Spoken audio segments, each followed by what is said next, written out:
Hoje vamos começar diferente. Nem oi, nem olá, nem bom dia. Obrigado.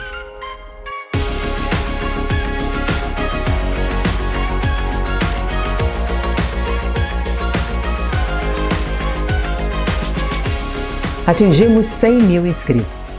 Graças a você que apreciou o nosso trabalho, que colaborou, que se inscreveu. Esse vídeo é para você que tem nos acompanhado durante todo esse tempo. Vocês devem ter visto que nós, a equipe, eu, estamos nos esforçando para produzir um conteúdo de cada vez maior qualidade. O objetivo desses vídeos é compartilhar conhecimento. O objetivo desse vídeo é compartilhar principalmente a alegria e a felicidade que conhecer traz para o ser humano. De algumas pesquisas realizadas por cientistas, aprender é uma das coisas que mais produz gratificação no cérebro humano. E hoje eu vou conversar com vocês a respeito de conhecimento. É uma pesquisa que tenho compartilhado em várias palestras, mas numa palestra de 1 hora não dá para você aprofundar em determinados aspectos, como por exemplo a fonte de consulta. Vamos deixar na descrição do vídeo algumas das informações dos links que vamos falar aqui. Vou falar para vocês sobre como essa questão do conhecimento no aspecto científico chegou para mim através de um artigo de uma revista científica falando a respeito do Alzheimer. E que relação existe Alzheimer e conhecimento?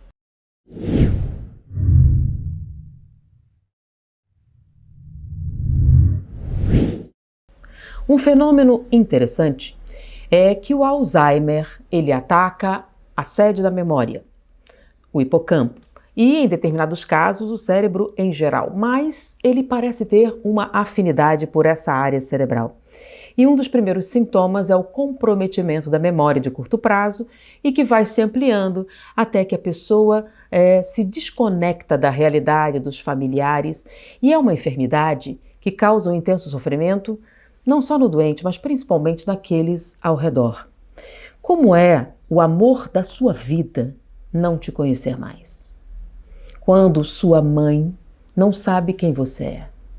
Quando uma das pessoas que você compartilhou tantas e tão importantes lembranças não sabe que você existe. Então, a dor que isto causa é muito intensa. Então, socialmente, existe esse ônus não só para o doente, mas aqueles ao redor. Porque não é uma doença que afete diretamente a vida, mas a sua capacidade de usufruí-la. Então você pode ter um doente de Alzheimer que se ausenta totalmente da família, mas permanece ocupando o lugar por 20, às vezes 30, 40 anos, em que você terá que conviver com a sombra das suas lembranças. Muitas pessoas não são capazes de lidar com isso e internam seus doentes, não porque não os amem muito, mas porque não conseguem lidar com o sofrimento da ausência-presença. Então, essa doença surgiu agora, é uma coisa nova. Recentemente, às vezes eu digo recentemente, mas pensa na minha época um pouco, tá? Recentemente, saiu um artigo numa revista científica falando da pesquisa mais profunda do Alzheimer. E os editores falavam que existe uma quantidade enorme de instituições. Mas uma descoberta que eu achei muito relevante em compartilhar com vocês é que o Alzheimer não é uma doença nova. O Alzheimer evoluiu conjuntamente com a inteligência humana. Eles verificaram que há cerca de entre 50 mil e 200 mil anos atrás, houve algumas mutações de 6 genes especificamente que afetaram a estrutura cerebral. Esses 6 genes afetaram a conectividade neuronal e permitiram o aumento do que nós conhecemos como inteligência. Então podemos dizer que essa mutação, através da seleção natural, promoveu o que hoje nós conhecemos como a consciência humana, a consciência de si mesmo, a capacidade de discernimento, esse amplo conteúdo de processamento intelectual que nós usufruímos. Porém, isso veio com um preço. Com essa manipulação, com esse aumento exponencial da capacidade de processar informação e abstraí-la e uma série de outras coisas que nós já falamos em outras palestras a respeito da inteligência.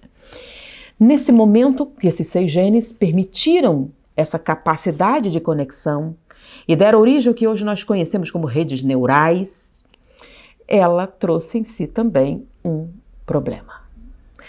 Com o envelhecimento, você tem uma perda de velocidade, uma perda de eficiência. O problema é que nós estamos num momento da história humana em que o volume de informação processado chega a quintilhões, ou num número que nós não podemos falar. Então, quando você abre uma internet, por exemplo, quando você acessa múltiplas redes sociais, você é bombardeado com um volume inenarrável de dados. E olha que interessante, o seu cérebro humano, simples e banal, é capaz de assimilar isso. É claro que nem todo mundo tem consciência dessas informações, mas alguns têm. E esses alguns, essas genialidades excepcionais, elas nos demonstram quanto o cérebro humano é capaz de fazer. Só que esse volume cada vez maior de informação, aliado ao processo de envelhecimento, causa uma falha. E essas falhas se traduzem em doenças degenerativas, Alzheimer, demência, na incapacidade de lidar com essa quantidade de dados com o mesmo nível de eficiência. Mas espera aí, então estudar faz mal?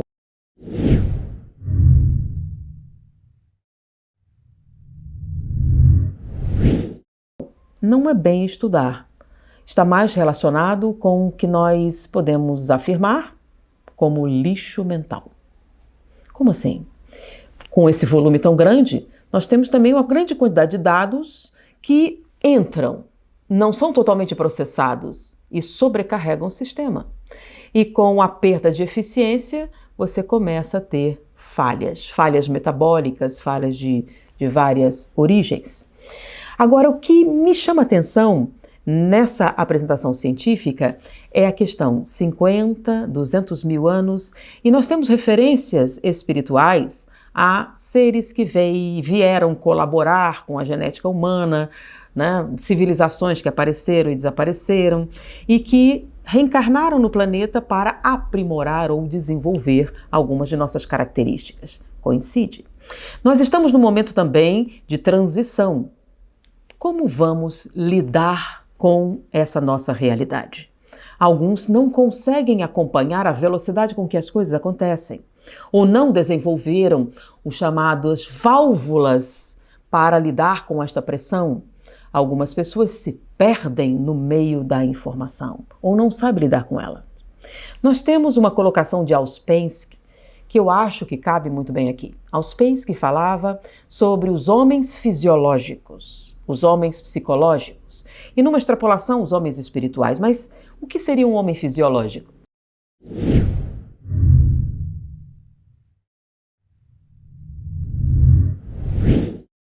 É aquele que vive para comer, dormir e procriar. E o que seria um homem psicológico? É aquele que vive da cabeça para cima. Ele também come, também se alimenta, procria, dorme, mas não basta. Ele procura aspirações mais altas. O mundo das ideias é essencial para o seu bem-estar físico e mental. Então não basta existir. Para o homem psicológico, viver é essencial. Mas aqueles que estão na transição e que ainda não se adaptaram ao volume que cada vez será maior, não menor, cada vez mais dados, cada vez mais exigências intelectuais, cada vez mais o homem terá que transcender a matéria para voos cada vez mais altos. E aqueles que não conseguirem lidar com essa realidade, realmente não poderão acompanhar o progresso do planeta. André Luiz, em alguns de seus livros, a série Nosso Lar e outros, mas principalmente No Mundo Maior, Evolução em Dois Mundos, ele fala a respeito de espíritos que nascem, morrem, reencarnam e não têm a menor noção de que isso acontece. Eles estão no mundo espiritual, eles passam por ele sem noção nenhuma da existência espiritual. Então são homens fisiológicos mesmo quando fora da matéria, porque eles não têm a menor noção da existência espiritual. O problema é que, à medida que a nossa civilização, nosso planeta vai crescendo, você vai começando a ter que despertar. Sobra pouco tempo para isso. E como eles não conseguem sair dessa vivência exclusivamente fisiológica, a lei cria um dispositivo. Se você não aprender a valorizar coisas que não são físicas, como a lealdade, como a fidelidade, como os valores, como as virtudes, que não são uma exclusividade de religião. Platão falava disso, os filósofos clássicos falavam isso, as diversas civilizações falam, a virtude e o entendimento desses valores são universais. Se você não conseguir assimilar que o homem é mais do que um animal, que ele é uma consciência viva, você terá que encarar de maneira violenta. E uma das coisas que André Luiz fala é a respeito do encarceramento em vida. Imagine você desenvolvendo Alzheimer em torno de 40 anos. Existe uma cidade na Colômbia em que a maioria dos habitantes tem na família 2 ou 3 que desenvolvem o Alzheimer precocemente. Pessoas fisicamente perfeitamente saudáveis e que viverão muitos anos, com a mente totalmente deteriorada, totalmente dependente de seus familiares. Imagine você que nunca respeitou verdadeiramente a qualidade humana da transcendência, sendo obrigado, encarcerado, preso, dependendo da boa vontade, da caridade, da sensibilidade de pessoas, talvez seus parentes, se você tiver sorte, ou talvez de uma enfermagem ou de técnicos. Você viverá 20, 30 anos e aprenderá de maneira dolorosa o valor da virtude humana, o valor da autotranscendência, o valor do sacrifício. Porque imagine você abrir mão dos seus sonhos para tomar conta de sua mãe incapaz. Uma criança eterna que não vai crescer e libertar você da responsabilidade. Um parente. E essa pessoa que, de maneira terna, maneira boa, lhe trata. Essas pessoas encarceradas em vida aprenderão, através da dor, o que significa espiritualização do homem. Porque existe a mudança inevitável. Nós vamos mudar, inevitavelmente. Mas você pode escolher. Você pode escolher se você muda através da dor ou através do aprendizado. Porque fatalmente você muda. Você muda quando aprende ou quando cansa de sofrer. Qual você vai escolher?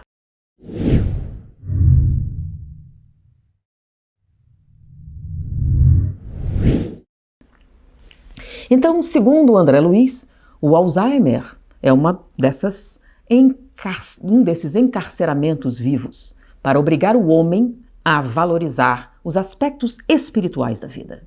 Porque para este homem encarcerado, sexo, poder, prazeres de todo tipo não tem nenhum significado.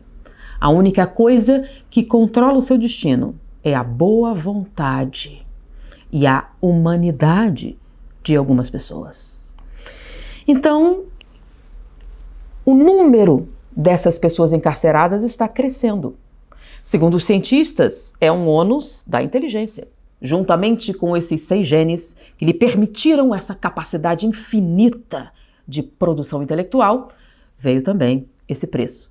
Para os cientistas, é uma coisa de fácil entendimento, porque eles fazem essa leitura materialista. Mas, se você é espiritualista, você entende que faz sentido. Faz sentido com essas colocações sobre a mudança do planeta. Então, o número desses doentes cresce porque é importante eles aprenderem se eles irão acompanhar a evolução desse planeta ou terão que continuar em outro lugar. E como funciona?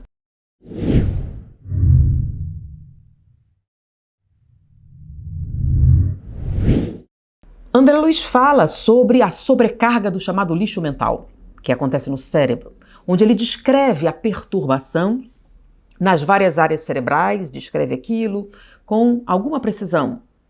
Vale a pena você ler, à luz desses novos conhecimentos.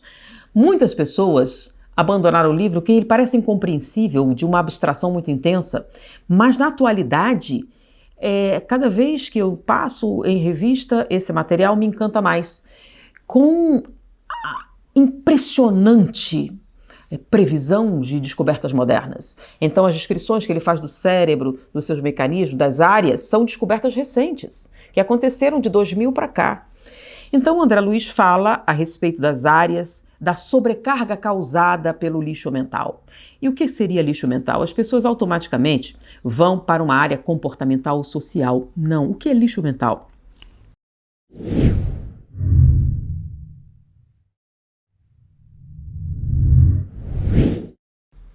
É o excesso de atividade mental superior. Ou seja, quando eu falo superior, não estou falando com relação a mais luz ou menos luz, e sim com gasto energético, tá?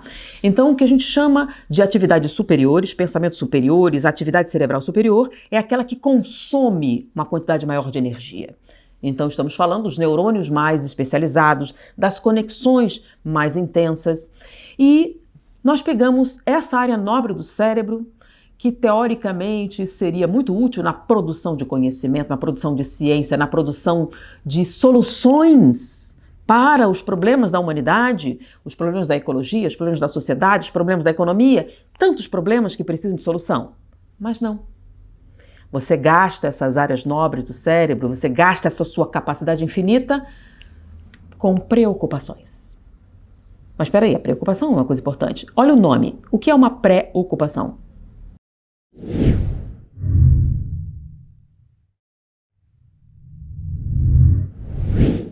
É uma ocupação prévia. É quando você utiliza os recursos cerebrais numa atividade que não tem nenhum contexto com a realidade. Por exemplo, você sai da sua casa e quando você abre a porta da garagem e tira o carro, você tem ideia de quantas áreas cerebrais estão envolvidas nessa atividade aparentemente simples? Quantos processos complexos você realiza de maneira totalmente inconsciente para ter a precisão necessária para usar os pedais do seu automóvel, para sair da garagem e entrar no trânsito? Para você ter uma ideia de quanto você trabalha para realizar isso, tente pensar em cada uma dessas coisas. Pense, eu vou agora entrar no carro, vou pegar o pedal, você vai se atrapalhar. Porque você faz isso com precisão, sem errar, sem pensar sobre isso. E aí você no seu automóvel, dirigindo-se ao seu trabalho, começa a utilizar o lobo frontal, que é onde você cria, que é onde você desenvolve, que é onde você faz surgir as coisas novas, que é o ápice da evolução daqueles 6 genes que aumentaram essa conectividade neuronal, que é onde surgem as sinfonias, onde surgem as descobertas científicas, onde surgem as obras de arte, é onde as pessoas desenvolvem coreografias extraordinárias e sublimes. E você pensa, e se um meteoro caísse sobre a Terra e toda a vida desaparecesse? E você começa a pensar sobre a morte da civilização, sobre o sofrimento decorrente, e aí sua angústia, seu medo, sua dor começa a crescer, crescer, crescer, consumir você. Você joga dentro da sua circulação sanguínea uma quantidade de adrenalina, uma quantidade de catecolaminas, de substâncias tensionantes, e uma quantidade enorme de células morrem sobre essa pressão para se preparar para uma tragédia. Pausa. Existe alguma coisa que você possa fazer para evitar essa tragédia? Não. Você pode se preparar para essa tragédia? Não. Você pode evitar que ela aconteça? Também não. Você pode fazer alguma coisa? Não. Então, por que você está sobrecarregando o seu sistema com algo que pode ou não acontecer?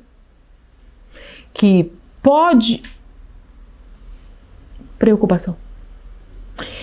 Não, mas eu não sou assim, isso é coisa de maluco.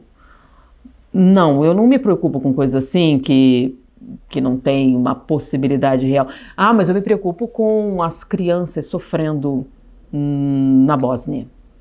Eu recebi no meu Facebook um filme que eu fiquei extremamente sensibilizada com as crianças órfãs na Bósnia e eu fiz a minha parte, eu mandei esse vídeo para várias amigas e chorei muito pelas crianças que sofrem na Bósnia. E não são só as crianças da Bósnia, você tem na África também, aquela criança faminta. Eu reproduzi esse vídeo e mandei para muitos amigos.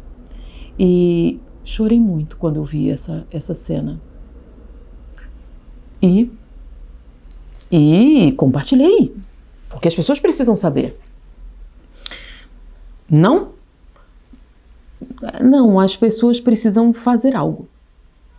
Porque você sobrecarregou seu sistema, você teve uma série de emoções, e não foi só as crianças da Bósnia, todas aquelas cenas, e aí você comenta com sua amiga que a humanidade, ela deveria desaparecer porque são maus, perversos e terríveis, e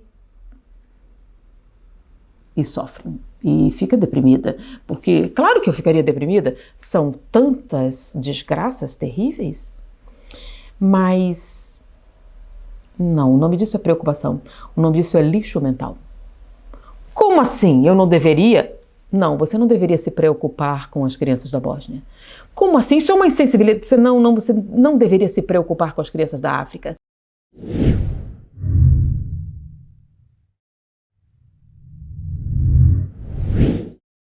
Você deveria sim se ocupar com as crianças da África. Por que aqui não faz uma campanha, reúne uma importância ou alimentos e manda para a criança da África com a qual você se sensibilizou? Por que você não adota uma criança da Bósnia? Mas não estou dizendo nem que você leva para sua casa, mas adote uma criança da Bósnia, financie os estudos, mande material escolar. Quando eu fiz algumas conferências em determinados países ricos, eu consegui alguns padrinhos para crianças brasileiras que não tinham condições. E esses padrinhos, uma vez por ano, preparavam uma mochila com cadernos, com material escolar. E alguns se sensibilizaram de tal maneira que foram ao Brasil, saíram do seu país ao Brasil para conhecer aquelas crianças. E se tornaram tios queridos, que financiaram os estudos, ajudaram em várias situações. Pessoas que tinham uma vida vazia, cheia de doenças imaginárias, que de repente travaram contato com o sofrimento real, o verdadeiro, e se sensibilizaram e abriram a mente para a compaixão. E isso as salvou. As salvou de quê? De si mesmas.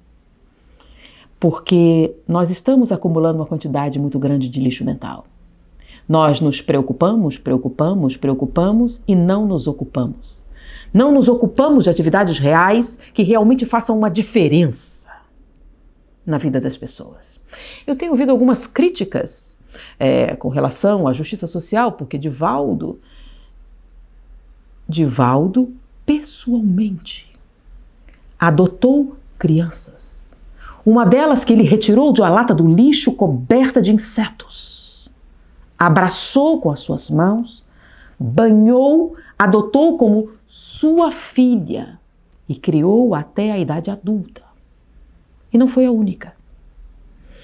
Divaldo, pessoalmente, trabalhou com centenas de crianças. Existem organizações internacionais que reconhecem algumas instituições como aquelas que causam impacto social no local onde elas estão inseridas. As duas únicas instituições do Brasil que possuem esse selo são Mansão do Caminho e as Casas André Luiz de São Paulo, que também faz um trabalho extraordinário e pessoal com doentes. Você poderia, em vez de se preocupar, sair de sua residência em São Paulo, ir até uma das seções das Casas André Luiz e se oferecer para auxiliar como voluntário. Eles precisam desesperadamente de voluntários. E você poderia sair das preocupações e ir para a ocupação. Porque o seu cérebro, ele foi feito para estar ocupado. Peraí, não entendi muito bem. Vou contar uma coisa maravilhosa. Quando eu li, eu fiquei encantada. Vocês sabiam que foram brasileiros que descobriram como o Alzheimer acontece no cérebro?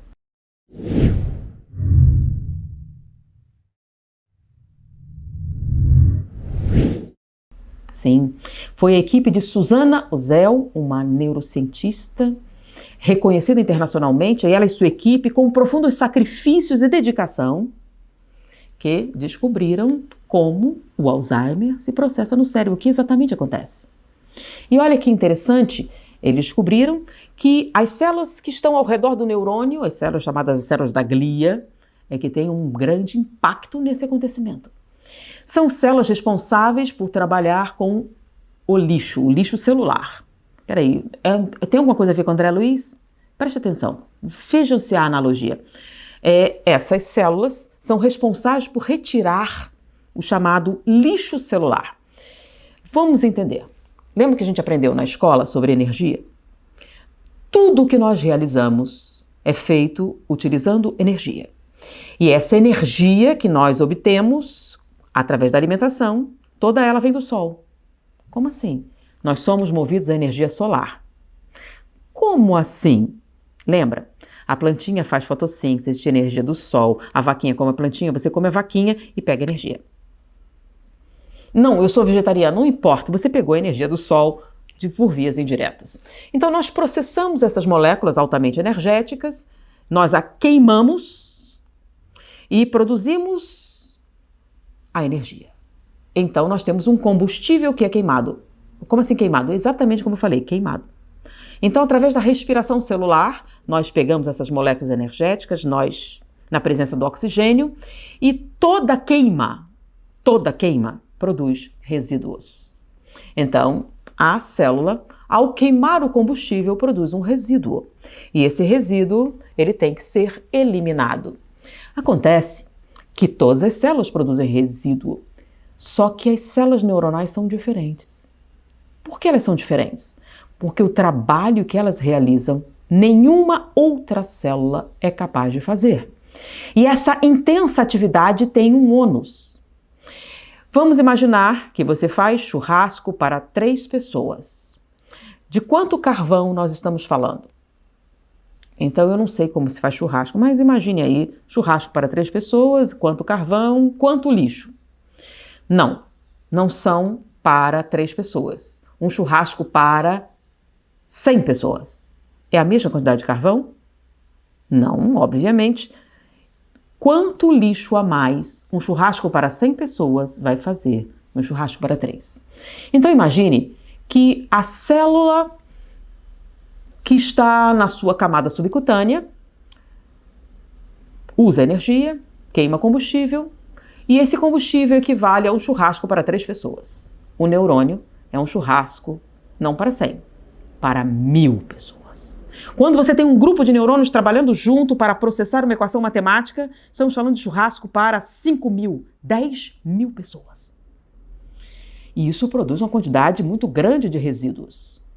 Se esses resíduos se acumulassem no neurônio da mesma maneira que o fazem outras células, o neurônio morreria instantaneamente. Então não pode. Então o lixo, à medida que ele é produzido, ele é automaticamente retirado da célula. E as células da glia, as células ao redor, são encarregadas de retirar e conduzir esse lixo para longe para que o neurônio possa continuar realizando essas maravilhas todas que você nem percebe que acontecem quando você dirige o seu automóvel. Nesse momento, se houver uma falha qualquer com essas células, esse lixo vai se acumular. E o neurônio vai morrer? Não. A máquina humana é algo extraordinário. No momento em que há uma falha nesse sistema, o neurônio para de funcionar, perde plasticidade. Quando ele perde plasticidade, ele perde a capacidade de fazer novas conexões, perde a capacidade de forjar novas memórias, ele dá um pause, esperando para ver se as coisas se resolvem. E se não se resolverem? Bom, se dentro de uma determinada unidade de tempo não se resolverem, ele morre. Então, qual é o primeiro sintoma de que há uma falha nesse processo de higiene celular dos neurônios? Perda de capacidade de forjar novas memórias, porque é o lugar onde você acumula a quantidade de lixo, não é? Onde você guarda as memórias de todas essas preocupações, de todas essas coisas que você tem trazido para a sua mente e empanturrado todo o seu consciente e mesmo inconsciente com essas coisas e que você acumula sem nenhuma intenção real de agir em favor da mudança, em se ocupar delas. A única coisa que você faz é se preocupar. Por exemplo, eu estou muito preocupado com o meu casamento. Mas isso é importante. Não, por que você não se ocupa do seu casamento? Eu estou muito preocupado com a minha saúde. Por que você não se ocupa dela? Faria toda a diferença. Porque preocupações não produzem nada a não ser lixo mental. O que produz são as ocupações. Quando você se ocupa com um objetivo, com uma ideia, com um ideal, com um objetivo definido, uma meta, você pode alterar o tecido da existência. Eu contei alguns casos no canal de pessoas extraordinárias que com o seu comportamento alteraram o que a gente chama do véu da existência. Pessoas que teoricamente não teriam condições. Tem a biografia de Mary McLeod Bettini. Deve estar em algum link aí, onde eu falo sobre uma negra que nasceu numa plantação de algodão. Assistam o vídeo. Ela fez uma diferença enorme. Mas não é só ela. Nós podemos pegar pessoas que aparentemente são insignificantes e que contribuíram para que a nossa vida seja muito, muito melhor.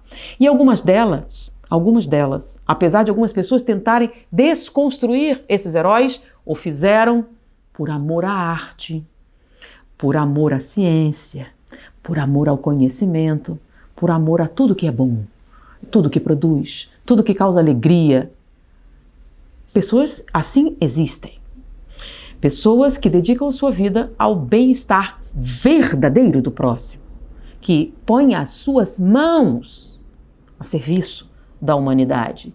Não ficam falando sobre isso, não só compartilhando, ou reclamando muitíssimo, gritando loucamente, obscenamente, perturbadoramente, terrivelmente angustiante, mas que verdadeiramente não usam suas mãos para fazer nada. Mas fazem um barulho enorme, muito grande, e que muitos compartilham, e que pensam na desgraça da humanidade, e não pensam nesses homens e mulheres. Suzana Ozel, essa que descobriu sobre o Alzheimer, que falou recentemente numa entrevista do dinheiro que ela pôs do próprio bolso para continuar as pesquisas, quando, por algum motivo, interromperam os recursos. Mas não é só ela que faz isso, tem um monte de outros cientistas que fazem a mesma coisa. Mas eles gostam. Claro, todo mundo quer o êxito, mas para eles é muito mais importante a produção do conhecimento em si. Quantos outros fizeram a mesma coisa? Vem cá, tem eu não quero me preocupar com estudo. Tem um filme muito interessante. Você já deve ter ouvido falar de Tesla. Poderia ter ficado milionário. Abriu mão dos direitos sobre, lembra? A eletricidade, sobre as correntes, para que elas sobrevivessem. E morreu pobre. E não foi só ele. Na história nós temos muitos homens assim, que não se preocuparam, se ocuparam. Então pensa bem. Isso aconteceu, a culpa de fulano, de cicrano, a culpa de todo mundo. Você tem uma solução? Você tem algo bom a dizer?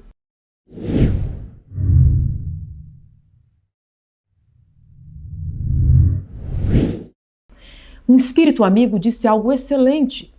Se você não tem nada de bom a dizer, não diga nada. Não atrapalhe. Vamos contribuir um pouco mais? Se nós estamos no momento de transição, é essencial que você contribua com sugestões. Tem alguma coisa errada? Que sugestão você tem a dar? o que é que você tem a colaborar. Então vamos agora fazer uma seleção sobre essas coisas que surgem. Você acabou de ver a notícia da internet. O que é que isso produziu em você? Angústia, dor, sofrimento. Algo objetivo que você possa fazer? Não. Para que acumular lixo mental e se tornar um candidato ao Alzheimer? Porque esse lixo vai se acumulando, você não consegue processar, começa a ter falhas. Então, apesar dos cientistas verem que o Alzheimer evoluiu com o conhecimento, eu afirmo para você, baseado em conteúdos espirituais, que não é bem assim.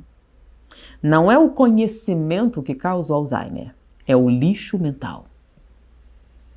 Porque lixo mental não é conhecimento, é estagnação, é informação inútil.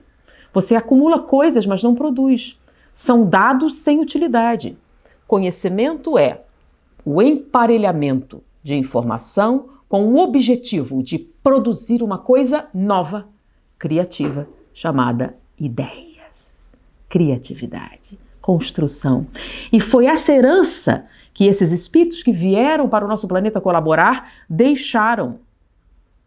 Essa mudança, essa conectividade cerebral, que nós estamos chegando no momento em que estamos aproveitando mais. Então estamos chegando no momento em que essa produtividade intelectual está se tornando cada vez maior e algumas pessoas não têm capacidade espiritual para processar. Aí ela começa a ter falhas físicas. Essas falhas físicas se acumulam e como daí só vai crescer, essas pessoas não vão acompanhar o progresso. Daí esse volume enorme de pessoas encarceradas tendo que forçosamente abrir-se para a espiritualização. Mas espera aí, o que é então conhecimento, a memória?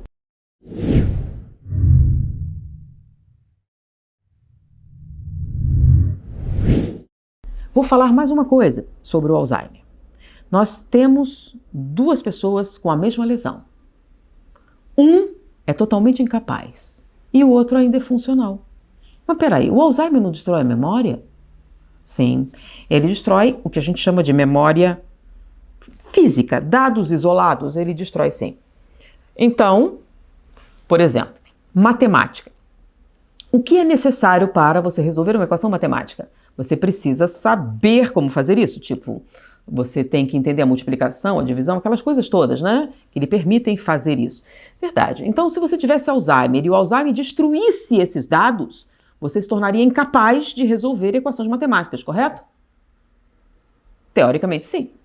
E é o que normalmente acontece. Então, você tem um matemático, ele desenvolveu essa doença degenerativa, a área do hipocampo foi destruída e ele não é mais matemático. Na verdade, ele não é mais nada, perdeu a pós-graduação, aí foi perdendo, não sabe o nome da esposa, não lembra mais dos filhos, não lembra mais como usar um garfo e uma faca.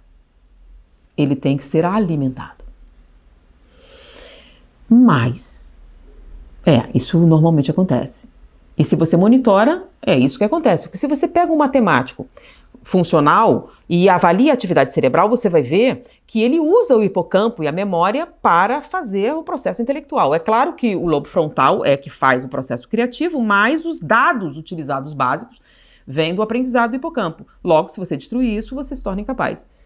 Teoricamente, sim. Porém, algumas exceções acontecem.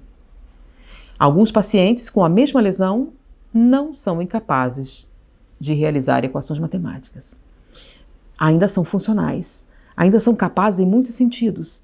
Como é possível? Foi aí que alguns pesquisadores se dedicaram a descobrir de onde está vindo isso. E descobriram que a memória temporária, a memória permanente e a memória relacional. Você já deve ter ouvido falar. Bom, nas palestras eu nunca posso dar os links, né, sobre esse assunto. Existe um artigo na revista Mente e Cérebro. A verdade, tem nessa revista específica mais de um artigo e você vai ver lá o diretor do Centro de Chicago, do estudo do Alzheimer, especificamente, autor de pelo menos 600 artigos a respeito do assunto, é uma das maiores autoridades. Você tem a Suzanne Ozel E na abertura, a doutora Gláucia, uma neurocientista fantástica, uma das participantes da revista Mente e Cérebro, faz um artigo de abertura maravilhoso falando sobre essas descobertas arqueológicas. Quando eu falo arqueológicas, estou falando sobre a prospecção biológica, sobre os genes que interferiram nesse processo intelectual e que também estão ligados ao Alzheimer. Então, nessa revista existem vários artigos envolvendo coisas que nós falamos aqui, tá? Então, você pode procurar no link lá. Mas, o que é memória relacional? O que é isso?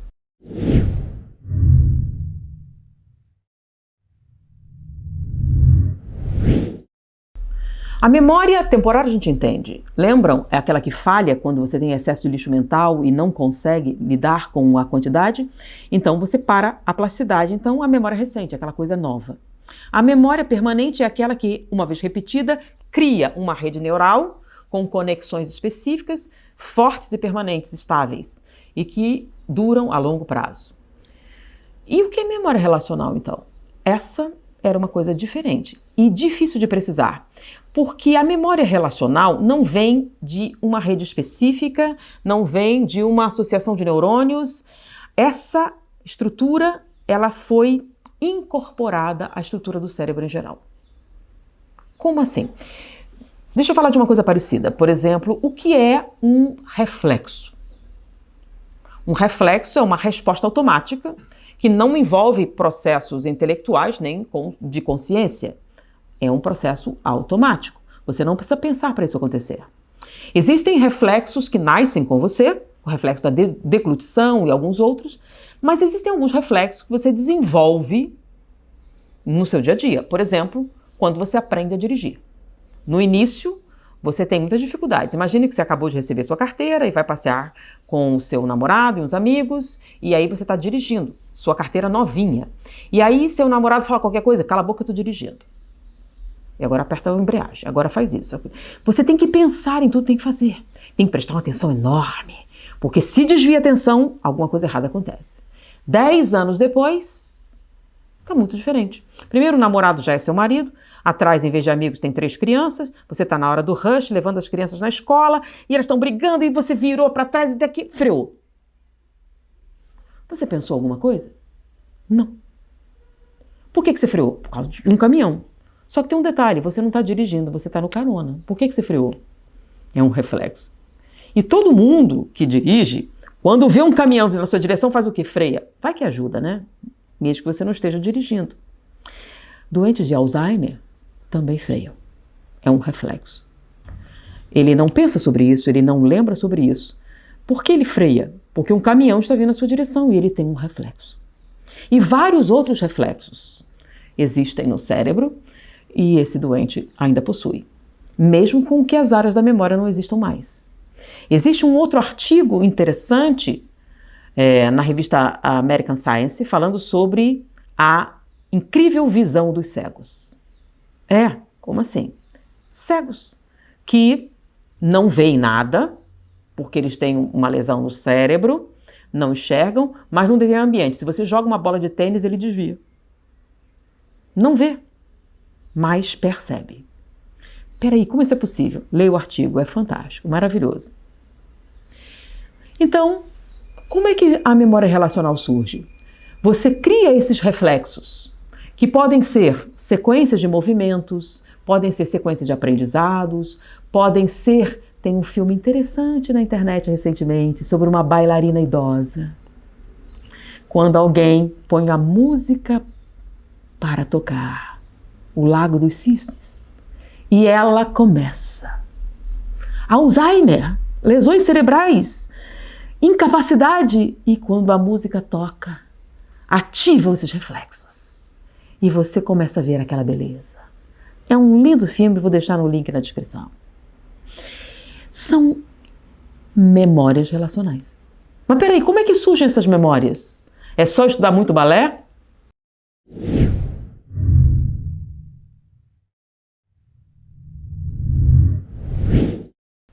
Não. Como é que o cientista descreveu o surgimento da memória relacional? Quando a repórter lhe perguntou, lhe questionou sobre isso. A melhor maneira de dizer isso é quando você ama o que aprende, você arquiva de maneira diferente. Quando o ato de aprender não é uma obrigação ou um meio de atingir um fim, mas o fim em si mesmo, a informação se arquiva de maneira diferente. Em vez de ser um dado aleatório, ela se incorpora à estrutura da sua mente, do espírito. Porque nós temos uma máxima espírita: amai-vos e instruí-vos. Porque amor sem instrução erra, e instrução sem amor é frio. Nesse momento, quando as duas coisas se unem, você tem crescimento espiritual, você tem evolução. Quando você tem o intelecto a serviço do progresso, o amor à humanidade, são esses avatares da ciência, da ecologia, da religião, não importa, porque eles se irmanam. Esses ícones do conhecimento e esses ícones do comportamento normalmente têm muito em comum, muito mais do que outras pessoas. Então, quando você ama o que aprende, você arquiva de maneira diferente. Você incorpora, se torna um reflexo.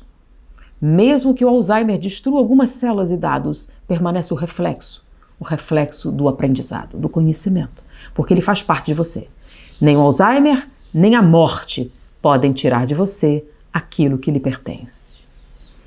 Onde estiver seu tesouro, aí estará seu coração. Então, nessa situação, quando você morre, leva com você. Mas quando é só alguma coisa, um enfeite, como um brinco, por exemplo, o Alzheimer consome e a morte também. Aí quando você volta, tem que aprender tudo de novo, de novo e de novo. Porque você não tem conhecimento real, você tem um verniz, uma superfície. Peraí, não é assim. Não é. Vamos lá. Existe uma brincadeira que eu faço com algumas plateias. Eu pergunto: quem tem o 2º grau? Muita gente levanta o braço. E aí eu pergunto: se eu fizer uma prova do Enem agora, vocês passam? Não. Aí eu pergunto: quem tem o diploma do 2º grau? Muitos têm. Mas você tem o conhecimento que esse diploma representa? Não. Então, você só tem um papel. Você tem um papel. E esse papel diz que você sabe. Mas se você realmente não sabe, você não possui esse conhecimento. Então, quando a morte lhe levar e você voltar, não é que você vai ter que aprender de novo, você não aprendeu da primeira vez. Porque o que você leva com você é aquilo que você é. E o que representa o que você é são os seus sentimentos. Então, conhecimento e sentimento verdadeiros são indissolúveis. Quando alguém pergunta: por que você ouve música? Porque eu gosto. Quando alguém lhe perguntar: por que você estuda matemática? E você responder: porque eu gosto, essa matemática vai com você. E na outra encarnação, o que acontece? Você é como esse menininho de 6 anos que resolve equações de 19 dígitos mais rápido do que o computador da NASA. Ou esse de 3, que compõe sinfonias adoráveis. Ou como Kim Wang-wong, que aos 6 meses começou a falar, aos 2 anos falava vários idiomas. Qual a explicação disso? Reencarnação? Claro que não. Como não?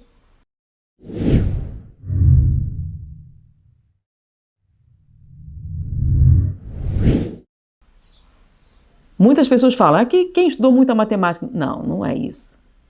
Porque senão você sabe falar português, na outra encarnação já vinha bilíngue. Ou o que é que você sabe? O que é que você já nasceu sabendo? Nada. Então você não aprendeu nada em outra encarnação? Não. Porque muitas pessoas trazem outra encarnação ódio, antipatia. Ah, essa raiva que eu sinto é de outra encarnação. Ai, agora, arquitetura que é bom, matemática, física, química, biologia, não, né? Porque a única coisa que você leva para outra encarnação é o que você é. E quando você é, você ama. Quando você ama, você é. Não há separação. Amai-vos e instruí-vos. É uma escada E nessa escada se apoia o degrau que lhe permite crescer espiritualmente. Nós estamos no momento de definição. É muito, muito importante o conhecimento real, aquele que permanece, aquele que vai além das circunstâncias. É muito importante a ação real e não falar a respeito, reclamar a respeito. É interessante, alguém faz alguma coisa, 50 reclamam. Quem tem uma contribuição? Ninguém. Ah, então nós não devemos criticar? Tem certeza que é crítica ou é inveja?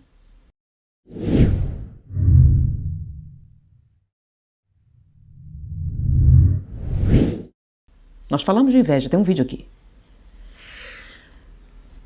Vamos agir. Vamos deixar de lado as preocupações, vamos nos ocupar. Vamos nos ocupar do nosso casamento, vamos nos ocupar da nossa saúde, vamos nos ocupar das mudanças sociais. Vou falar uma coisa importantíssima para as pessoas que estão falando tanto. A população de rua, em vista da situação econômica que está acontecendo, aumentou 5 vezes no Rio de Janeiro. Muitas famílias estão nas ruas. O pão se tornou importante de novo, muito importante. Na minha juventude, era muito comum uma atividade. Eu ia todo domingo distribuir pão e leite e um sanduíche para mendigos. E na quarta-feira fazia isso no Rio de Janeiro. E depois levava os mendigos para cortar cabelo, tomar banho, atividades. Era uma atividade comum, porque existe uma máxima espírita: fora da caridade não há salvação. Então a importância do exercício físico da caridade, como exercício de crescimento, como exercício de sensibilização, para que nós introjetemos esse conceito em nossa existência. Eu fiz isso.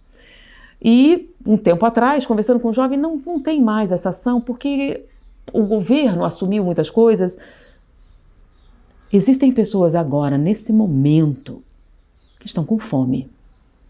E elas não podem esperar você debater a respeito do assunto. Elas estão sofrendo agora. Muitas podem decidir utilizar a violência para minimizar a dor. Agora é o momento de você, que está tão preocupado com o futuro da humanidade, com a justiça social, utilizar as suas mãos e fazer alguma coisa, colaborar. Se você tem alguns que não têm, e você pode agir diretamente. Deixe as preocupações de lado, que só vão acumular lixo mental em sua vida, e parta para a ocupação. Se ocupe do seu casamento, se ocupe da sua família, se ocupe das suas relações familiares, se ocupe, porque o tempo está diminuindo. E se você não aprender a valorizar as relações espirituais, pode ser que você seja um desses encarcerados vivos, do qual fala André Luiz. Então, não deixe para amanhã, agora. Enquanto é hoje, este é o momento de ajudar. Obrigado, vocês que se inscreveram. Obrigado pelos 100 mil inscritos. E com 100 mil pessoas, eu espero que esse apelo atinja vocês. Nós precisamos ajudar. Muito obrigada. Muita paz.